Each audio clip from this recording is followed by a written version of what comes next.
The stars looked different from the bridge of the UES horizon. Captain Jake Morrison stood near the large window, watching the distant suns shine like tiny diamonds against the black space. His coffee had grown cold in his hands, but he did not notice, after 3 months in deep space, the view still amazed him. "Captain, we are getting close to the asteroid field," said Lieutenant Lisa Carter from her seat at the navigation controls. Her fingers moved quickly over the bright buttons and screens. "Should we start the mineral scans?" Jake turned away from the window and walked to his command chair in the center of the bridge. The chair was comfortable but simple, built for long hours of work rather than show. Around him, his crew of 37 people worked at their stations, checking systems and preparing for another day of exploration. "Yes, begin the scans," Jake said. "But keep our shields ready. We are far from home out here." The Horizon was one of Earth's newest exploration ships. It was not the biggest or the fastest, but it was tough and well-armed. Some people back on Earth thought it carried too many weapons for a science ship. Jake disagreed. Space was dangerous, and humans had learned to be ready for trouble. Chief Engineer Danny Walsh looked up from his station near the back of the bridge. His uniform was already dirty from working on the ship's systems. "Captain, all engines are running smooth. The new reactor is working better than we hoped." "Good," Jake said. "How are our weapons systems ready for anything?" Danny replied with a small smile. "Though I hope we do not need them." Jake hoped so too. But hope was not enough in deep space. The Horizon carried rail guns that could punch holes through solid metal, missiles that could track targets across millions of miles, and energy shields that could stop most attacks. For an exploration ship, it was very well protected. Communications Officer Kelly Brooks sat at her station, listening to the empty radio waves from space. Most of the time, she heard nothing but static and the normal sounds of stars and planets. "Today was different, Captain," Kelly said, her voice tight with excitement. "I am picking up something strange. It sounds like signals, organized signals." Jake felt his heart beat faster. In all of humanity's travels through space, they had found planets with life, but never intelligent life, never anyone who could build spaceships and talk across the stars. "Are you sure?" Jake asked. "Yes, sir. The computer says these are not natural sounds. Someone is making them." Jake looked around his bridge. Every person had stopped working and was looking at him. This was the moment they had all dreamed about. First contact with alien life. "Can you tell where the signals are coming from?" Jake asked. Kelly worked at her controls for several minutes. "Yes, Captain. The signals are coming from the outer edge of this solar system. And Captain, I think they are getting closer." Lieutenant Ryan Cooper looked up from his tactical station.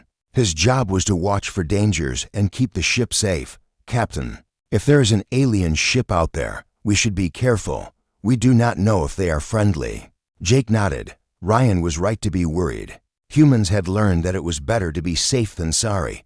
"All stations, prepare for possible contact with unknown vessels. Keep all systems ready, but do not power weapons unless I give the order." The next hour passed slowly. The crew worked quietly, checking and rechecking their equipment. Kelly listened carefully to the alien signals, trying to understand them.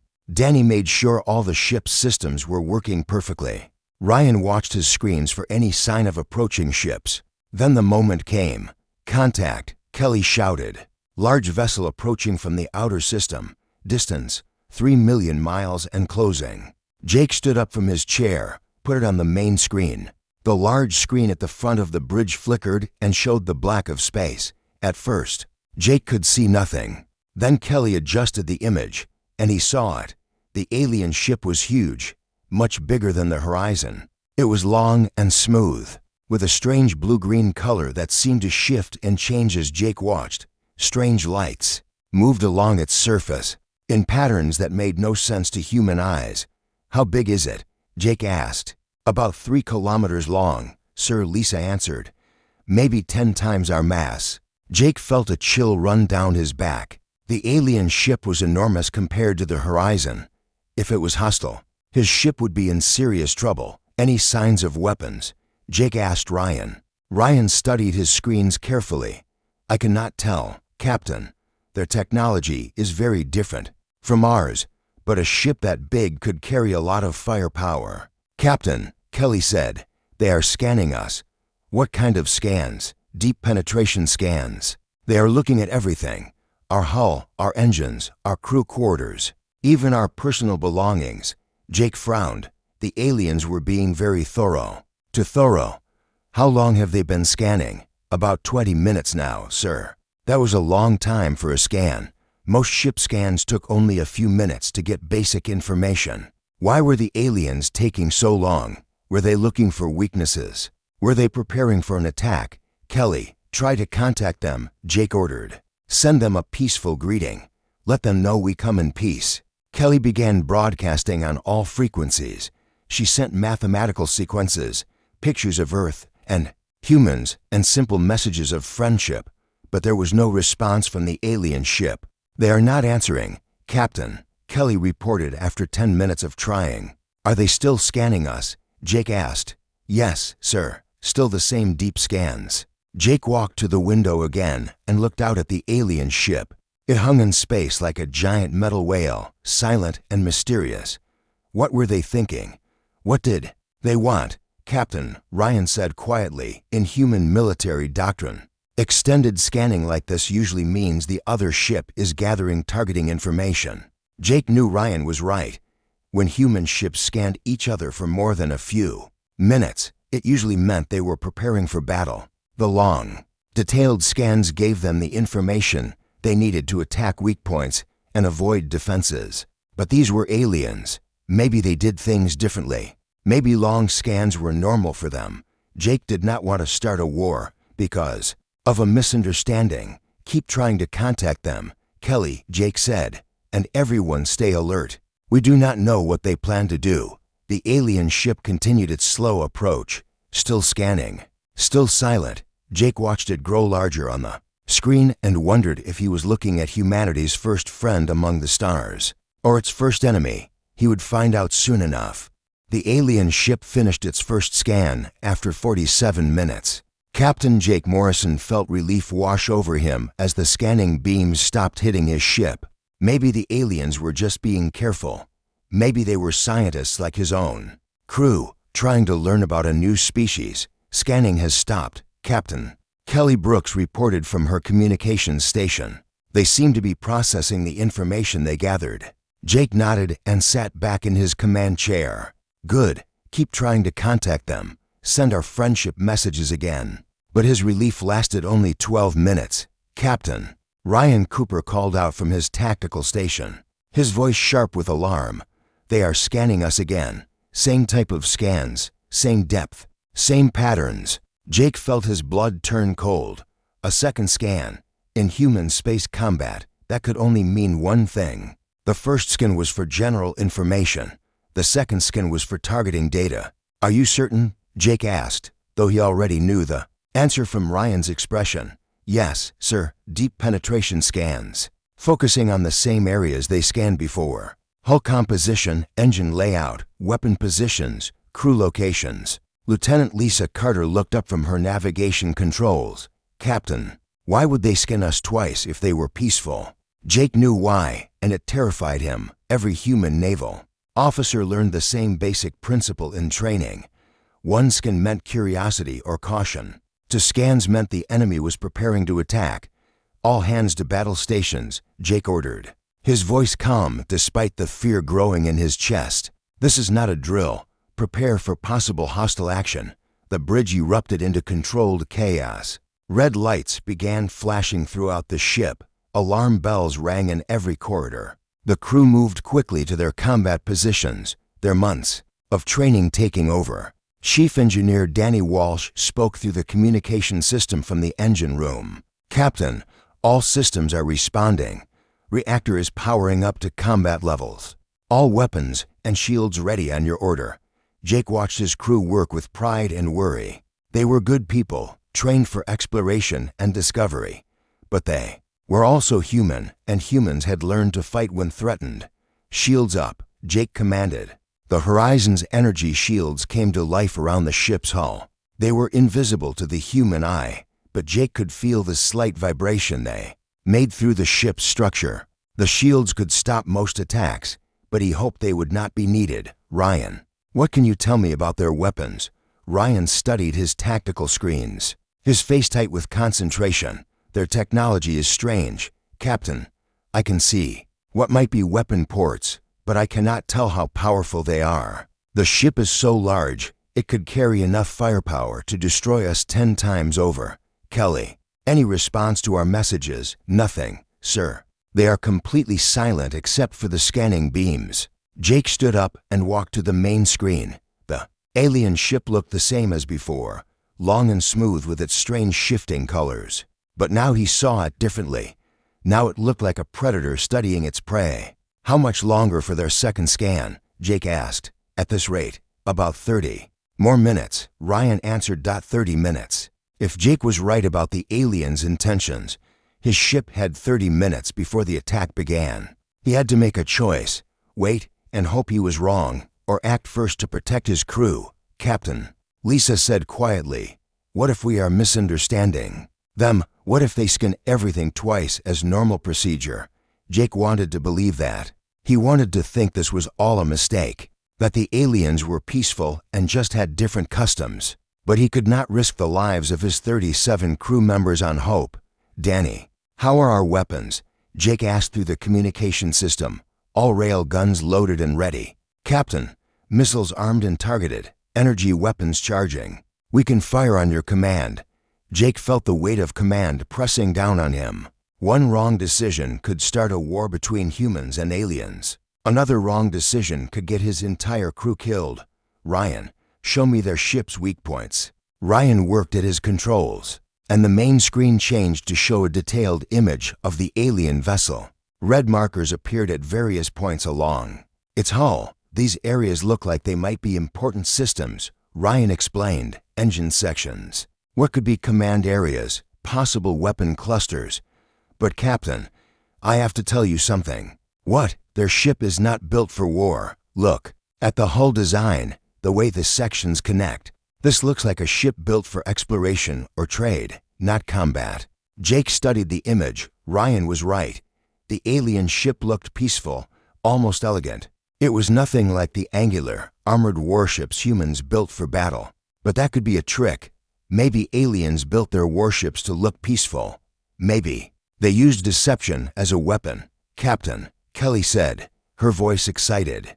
I am receiving a transmission from them. It is not a response to our messages. It is something else. Put it on the speakers. Strange sounds filled the bridge. Mathematical sequences, musical tones, and complex patterns that meant nothing to human ears. The transmission went on for several minutes before stopping. What was that? Jake asked. Kelly worked at her translation computer. I think it might be some kind of greeting. But it is very complex, much more detailed than anything we sent them. How long will it take to translate? Hours, maybe days. The patterns are unlike anything in our databases. Jake felt frustration building. The aliens were still scanning his ship, preparing for what he believed was an attack. Now they were sending complex messages that would take too long to understand. Captain, Ryan said, their energy readings are increasing. Something big is powering up on their ship. Weapons, I cannot tell. But whatever it is using enormous amounts of power. Jake made his decision. He could not wait any longer. If the aliens were hostile, every minute he delayed gave them more advantage. If they were peaceful, a show of force might make them back down. Charge all weapons, Jake ordered. Target their main hull sections, but do not fire unless I give the command. The Horizon's weapons came online with a deep humming sound that vibrated through the ship. Rail guns rotated into firing. Position, missile tubes opened. Energy weapons glowed with deadly power. Weapons ready, Captain. Ryan reported. Jake looked at the alien ship on the screen.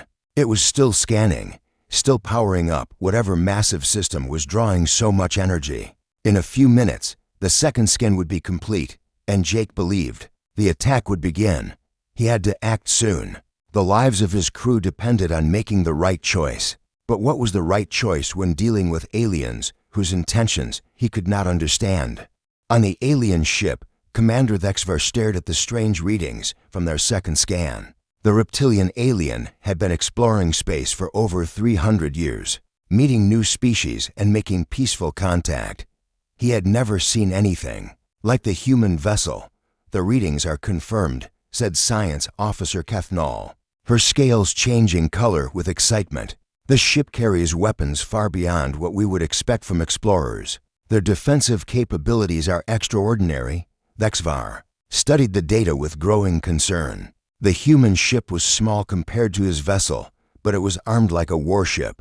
Every section seemed designed for combat. Even their exploration equipment looked like it could be used as weapons. "Perhaps they come from a dangerous part of space," ThreatHFY said.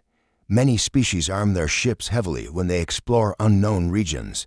"Commander," called Tactical Officer Ventar from his station, "the human ship has just activated what appear to be defensive systems. Energy signatures are spiking across their hull." ThreatHFY felt a chill run through his body. "Show me." The main display changed to show the human ship. Where before it had looked simple and peaceful, now it glowed with energy. Strange fields surrounded its hull, and weapon ports had opened along its sides. "They are preparing for combat," Ventar reported, his voice tight with fear. "Multiple weapon systems are now active and targeting our ship. But we have done nothing hostile," ThreatHFY said. "We merely scanned them to learn about their technology and biology. It is standard procedure for first contact." "Perhaps they do not understand our intentions," suggested Cathnall. "Different species have different customs." ThreatHFY had dealt with this problem before. Sometimes new species misunderstood the actions of others. The solution was always the same: communicate clearly and show peaceful intentions. "Send them our standard peace transmission," ThreatHFY ordered. "Full diplomatic package, mathematical proofs, cultural information, and our statement of peaceful intent." The transmission would take 18 minutes to send completely. It contained everything the human ship would need to understand: that the aliens meant no harm, mathematical sequences that showed intelligence and peaceful intent, star charts showing the locations of Zolari colonies, cultural information about their peaceful society. But 18 minutes was too long. On the horizon, Captain Jake Morrison watched the alien ship with growing anxiety. The massive vessel was now broadcasting something on multiple frequencies, but his communications officer could not make sense of it. "What are they sending?" Jake asked. Kelly Brooks worked frantically at her translation computers. "It looks like mathematical data, Captain, but it is very complex. There are also what might be star charts and other information. But sir, it will take hours to translate all of this." Jake felt time slipping away. The aliens were stalling, sending complex messages while they prepared whatever massive weapons system was drawing so much power from their ship. "Ryan, what is the status of their energy buildup?" "Still increasing, Captain. Whatever they are powering up, it is getting stronger every minute." Jake made a hard choice. He could not wait for the translation. If the aliens were hostile, every minute he delayed could mean the death of his crew. "Target their forward sections," Jake ordered. "Prepare to fire warning shots." "Captain," Lisa Carter said from her navigation station. "Are you sure this is the right thing to do?" Jake looked around his bridge at the faces of his crew. They trusted him to make the right decisions, to keep them safe in the darkness of space. He had to act on the information he had, not on what he hoped might be true.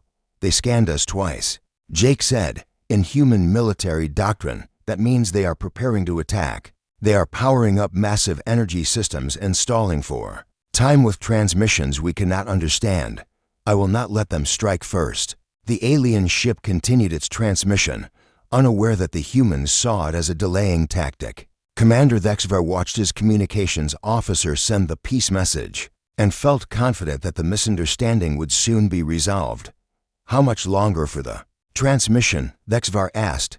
12 more minutes, Commander replied. Communications Officer Yeltis, "The mathematical proofs are very detailed." "Commander," Ventar called out, "the human ship is changing position. They are moving to what looks like an attack vector." ThreatHFY studied the tactical display. The human ship was indeed moving, positioning itself for what any military mind would recognize as an optimal firing position. But surely they would not attack during a peaceful first contact. Continue the transmission, ThreatHFY ordered. Once they understand our message, this confusion will end. But the human ship was not waiting for the message to end. Jake Morrison had seen enough. The aliens had scanned his ship twice, were powering up massive energy systems, and were broadcasting what his crew could not understand. In his mind, they were following a perfect pattern for a surprise attack. Fire warning shots. Jake commanded, target their outer hull sections. Minimum damage, maximum message. The Horizon's rail guns spoke first.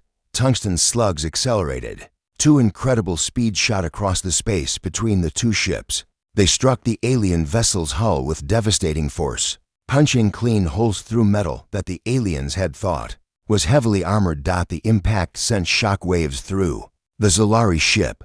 Emergency alarms screamed through every corridor. Atmosphere began venting from the holes in the hull. "We are under attack," Ventar shouted over the noise of the alarms. "Hull breaches on multiple decks. We are losing air." Commander ThreatHFY could not believe what was happening. In 3 centuries of exploration, no species had ever attacked during first contact. The Zolari were known throughout the galaxy as peaceful traders and diplomats. They had no enemies. "Return fire," ThreatHFY ordered, though the words felt wrong in his mouth. "Defensive fire only. Try not to damage their ship too badly." The Zolari weapons were designed for mining asteroids and construction work, not combat. Particle beams reached out toward the human ship, striking its energy shields. The beams were absorbed harmlessly, but the act of firing back confirmed every fear the humans had. "They are shooting at us," Ryan Cooper reported from his tactical station. "Shields are holding, but they have opened fire." Jake felt a cold certainty settle in his chest. The aliens had revealed their true intentions. This was not a peaceful first contact. This was combat. All weapons, full engagement. Jake ordered, "Disable their ship." The battle that followed was not really a battle at all. It was a demonstration of how differently the 2 species approached conflict. The humans had built their ship expecting to fight other well-armed human vessels. Every weapon system was designed for maximum effectiveness against advanced defenses. The alien ship had been built for exploration and trade. Its weapons were tools, not military hardware. Its hull was strong enough for the dangers of space travel, but not for combat against a ship designed for war. Human missiles streaked across space, their guidance systems locking onto the alien ship's vital systems. Railgun slugs punched through the alien hull like it was made of paper. Energy weapons carved deep wounds in the massive vessel. Within minutes, the alien ship was dying. Fires burned in its corridors. Its beautiful hull was torn and broken. Its crew, who had been preparing to welcome a new species to the galactic community, were instead fighting for their lives. Commander ThreatHFY, bleeding from wounds caused by flying metal when a human missile struck near his bridge, managed to send one final transmission. It was simple, a mathematical sequence that every intelligent species in the galaxy would recognize as a plea for mercy and a statement of peaceful intent. But by then, it was too late. The damage was done, and the misunderstanding had become a tragedy that would change both species forever. The alien ship was dying. Captain Jake Morrison watched on his main screen as fires burned through the massive vessel's hull. Pieces of metal floated away into space. The beautiful blue-green colors were fading, replaced by the orange glow of internal explosions. "Cease fire," Jake ordered. His voice was quiet, but every person on the bridge heard him clearly. The Horizon's weapons fell silent. The sudden quiet felt strange after the noise of combat. Jake could hear the soft hum of his ship's systems and the nervous breathing of his crew. "Damage report on the alien vessel," Jake said. Ryan Cooper studied his tactical screens. "Multiple hull breaches, Captain. Their main power systems are failing. Internal fires on at least 12 decks. They are venting atmosphere from dozens of holes." Jake felt sick.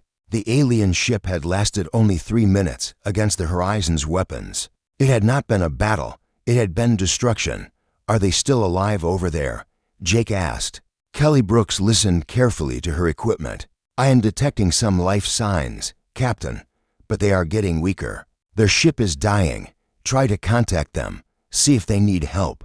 Kelly worked at her controls for several minutes. "Captain, I am receiving a weak signal from them. It is very faint. Put it on the speakers." A soft sound filled the bridge. It was not like the complex transmission from before. This was simple, a series of numbers in a pattern that repeated over and over. "What is it?" Jake asked. Kelly ran the signal through her translation computer. After a few moments, she looked up with tears in her eyes. "Captain, I think it is a mathematical sequence, a universal peace symbol. They are asking us to stop." Jake felt like someone had hit him in the stomach. A peace symbol. The aliens were begging for mercy, using the most basic form of communication that any intelligent species would understand. "Can we help them?" Jake asked Danny Walsh. Through the communication system, Danny's voice came back from the engine room. "Captain, their damage is too severe. Their reactor is becoming unstable. I do not think their ship can be saved." Jake walked to the main screen and stared at the burning alien vessel. He had followed every rule, every procedure his training had taught him. The aliens had scanned twice, which meant hostile intent. They had powered up massive energy systems, which meant weapons preparation. They had fired at his ship when he fired warning shots. But looking at their dying ship, Jake began to wonder if he had made a terrible mistake. "Captain," Lisa Carter said softly, "their reactor is going critical. The energy readings are off the charts." Jake knew what that meant. When a ship's reactor went critical, it would explode with the force of a small star. The alien vessel was about to become a nuclear fireball. "All crew, brace for shockwave."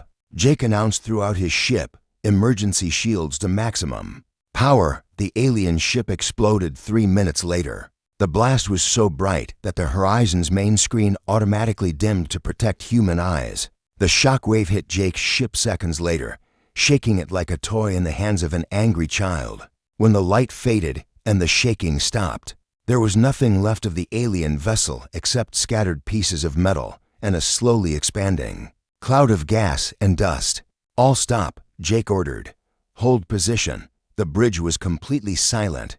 Everyone stared at the main screen, at the empty space where the alien ship had been. 300 beings had been alive on that vessel just minutes before.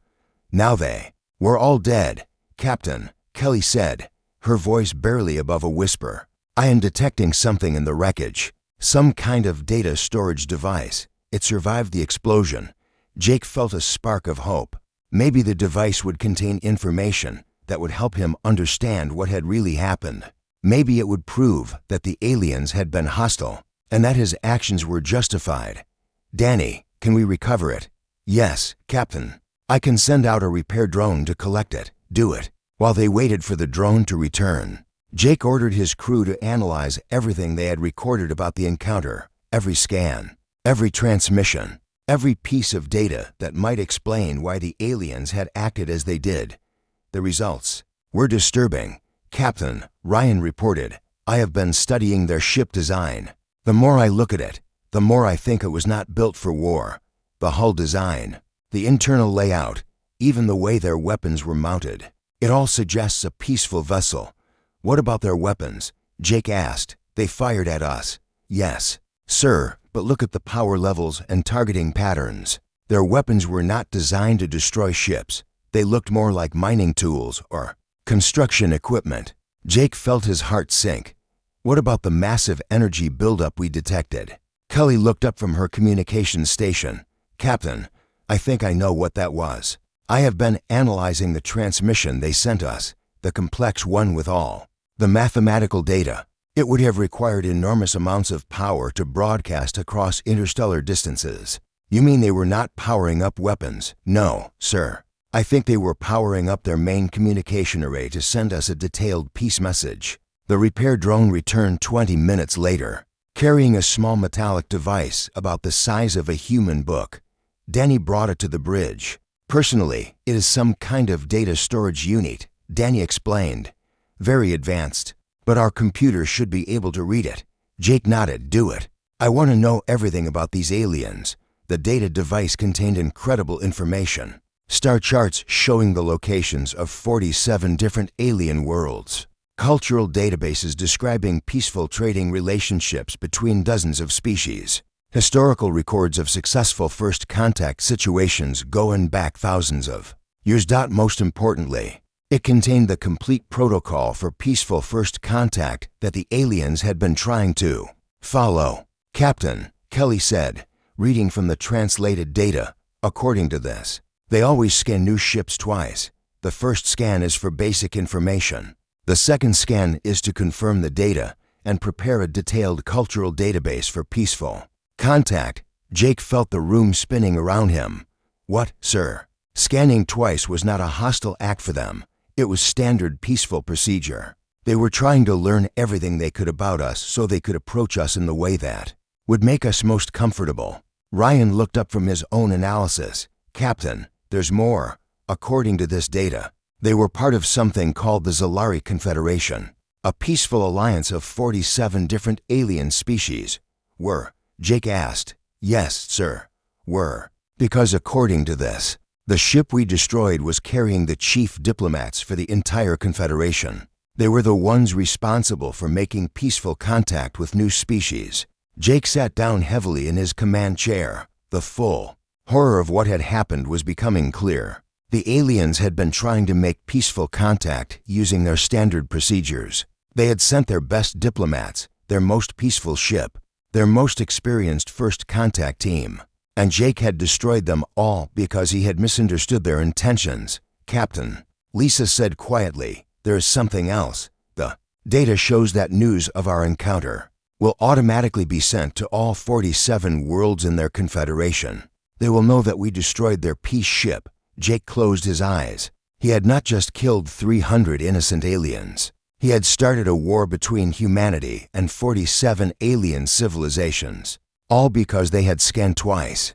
The journey back to Earth took 6 weeks. Captain Jake Morrison spent most of that time in his quarters, staring at the alien data device and the terrible knowledge it contained. He had read the files hundreds of times, hoping to find something that would change what had happened, but the truth remained the same. He had killed 300 peaceful aliens and started a war with 47 civilizations. The crew of the Horizon worked quietly during the long trip home. No one talked about what they had done unless they had to.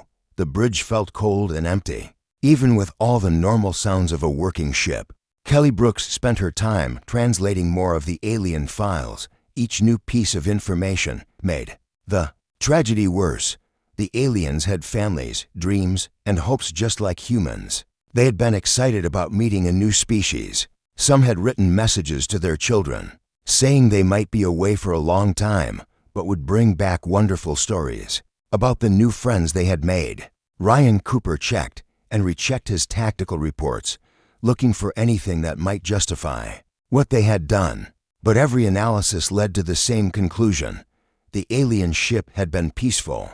Their weapons were tools, not military hardware. Their actions had been completely non-threatening by their own cultural standards.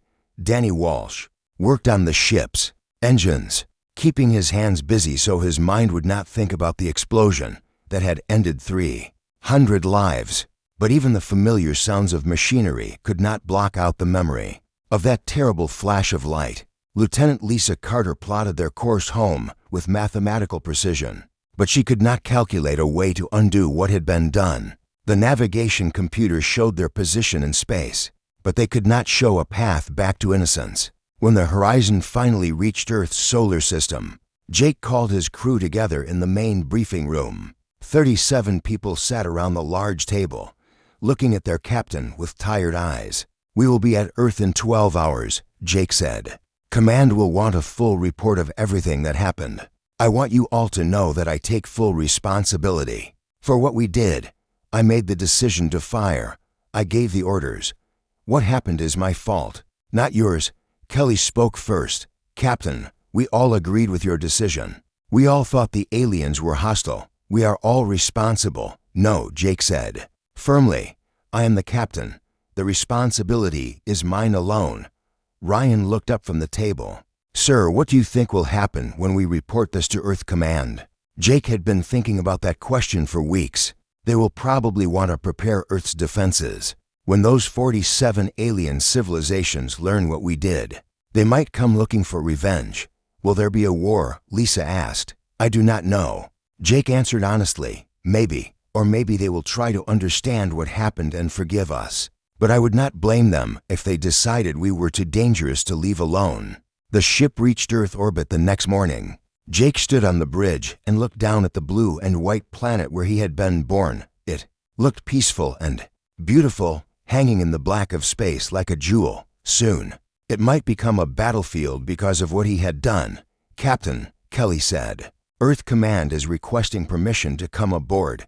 They want to debrief us immediately. Tell them to come, Jake replied. Admiral Patricia Hayes arrived 2 hours later with a team of military investigators, scientists, and diplomats. They spent 3 days on the horizon, interviewing every crew member and examining every piece of evidence from the encounter. Jake told them everything. He showed them the alien data device and explained what they had learned about Solari culture. He described the battle in exact detail, leaving nothing out. He expected to be arrested, court-martialed, and imprisoned for what he had done. Instead, Admiral Hayes promoted him. Captain Morrison, she said in her final briefing, you and your crew encountered an unknown alien vessel that was acting in a manner consistent with hostile intent. You followed proper military protocol and defended your ship. The fact that the aliens were actually peaceful is unfortunate, but it does not change the correctness of your actions. Jake could not believe what he was hearing. Admiral, we killed 300 innocent beings and potentially started an interstellar war. You protected your crew and gathered vital intelligence about alien capabilities. Admiral Hayes replied, Earth Command has reviewed your actions and found them to be completely justified. But the aliens were peaceful, Jake protested, according to their own cultural standards. Yes, but you could not have known that. From a human perspective, their actions appeared hostile. You made the right decision based on the information you had. Jake felt sick. The military was calling his mistake a victory. They were using the alien technology data to improve Earth's weapons. They were preparing for the war that his actions might have started. What about the other alien civilizations? Jake asked. What happens when they learn what we did? Admiral Hayes smiled coldly. Let them come. Now that we know what we are facing, Earth will be ready. Your encounter has given us a significant advantage. Jake realized with horror that Earth Command was not sorry about what had happened. They were pleased. They saw the destruction of the peaceful alien ship as a successful first strike in a coming war. Admiral, Jake said carefully, what if they do not want war? What if they just want to understand what happened? Captain, you said yourself that the aliens have 47 worlds and thousands of ships. They represent a potential threat to Earth's security. Whether they seek war or not, we must be prepared to defend ourselves. Over the following months, Jake watched Earth prepare for a conflict that might never come. New weapons were built using technology stolen from the wreckage of the alien ship. Military fleets were expanded. Defense systems were constructed around Earth and the other human colonies. But Jake also saw something else. Scientists worked to understand alien languages and cultures. Diplomats prepared peaceful messages to send if contact was made again. Some people on Earth wanted to find a way to apologize and make peace with the aliens they had wronged. Jake did not know if the aliens would come seeking war or peace. He did not know if humanity would choose to fight or to make amends for what had been done. All he knew was that his decision in those few terrible minutes had changed everything. The galaxy had learned that humans existed. They had learned that humans were dangerous, that they shot first and asked questions later, that they considered caution to be a threat.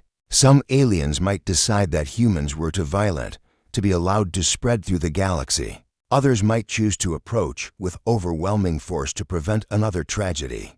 But Jake hoped that somewhere among those 47 worlds, there were aliens who would understand that humans were not evil, just afraid. Aliens who would be willing to try again, to find a way for their species to coexist in peace. The stars looked different now from Earth. They were no longer points of light holding infinite possibilities. They were homes to civilizations that humanity had wronged, sources of ships that might bring war or peace. Jake Morrison had wanted to explore the galaxy and make friends among the stars. Instead, he had announced humanity's arrival in the worst possible way. Time would tell whether the galaxy would forgive them for it.